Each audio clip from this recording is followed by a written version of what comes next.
Hola, bienvenido al curso Introducción a la Programación en C++. Dentro de la lección de flujos de entrada-salida,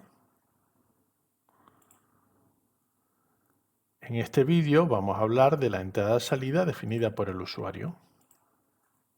Para definir la operación de salida para un tipo cualquiera, hay que redefinir el operador de inserción, o operador menor-menor. Este operador debe tomar como primer argumento siempre un parámetro de tipo referencia a OStream. Aquí OStream referencia fs. Y como segundo parámetro, o bien un valor del tipo por valor o por referencia constante.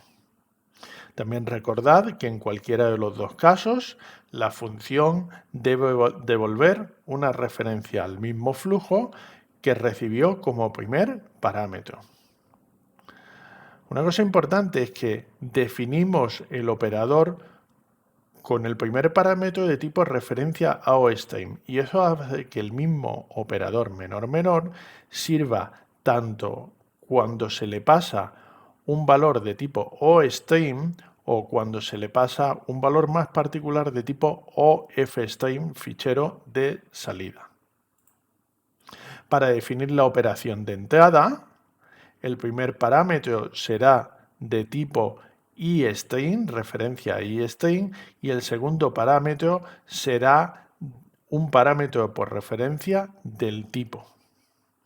Y en este caso también debe devolver una referencia al mismo string iString que recibió como parámetro.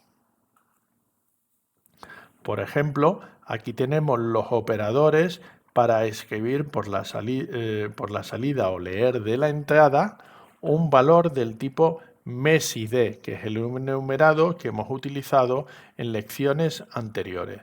De esta manera, el operador de inserción en un flujo de salida toma el identificador de MES por valor y el operador de entrada o de lectura o de extracción toma el identificador del mes por referencia porque lo va a modificar.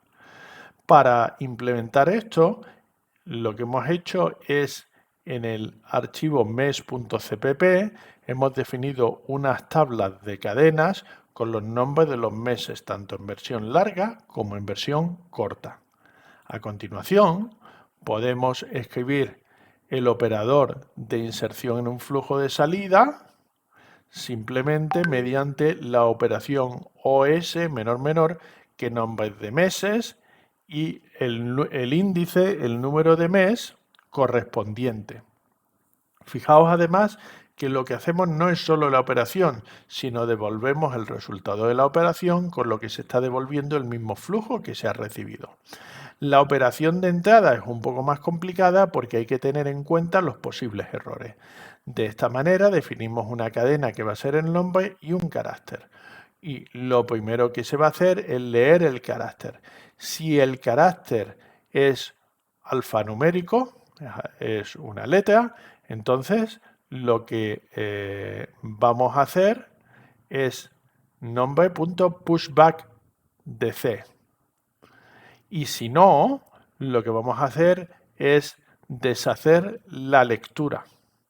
Si ha habido algún error, lo que se hace es simplemente volver.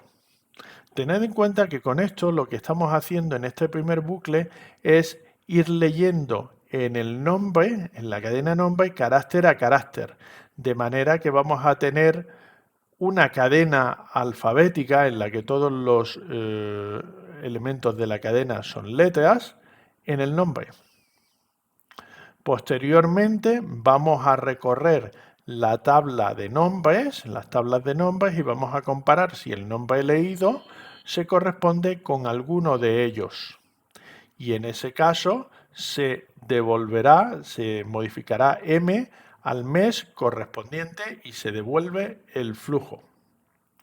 Si no se ha devuelto el flujo, si no se ha salido por este return, es porque el mes no se ha encontrado en la tabla de meses. En ese caso, vamos a poner el bit de fallo, fail bit, para el flujo de entrada y vamos a devolver el flujo de entrada. De esta manera estaremos señalando un error. Con esto concluimos el vídeo de entrada-salida definida por el usuario y en el siguiente vídeo hablaremos de formato de entrada-salida. Muchas gracias.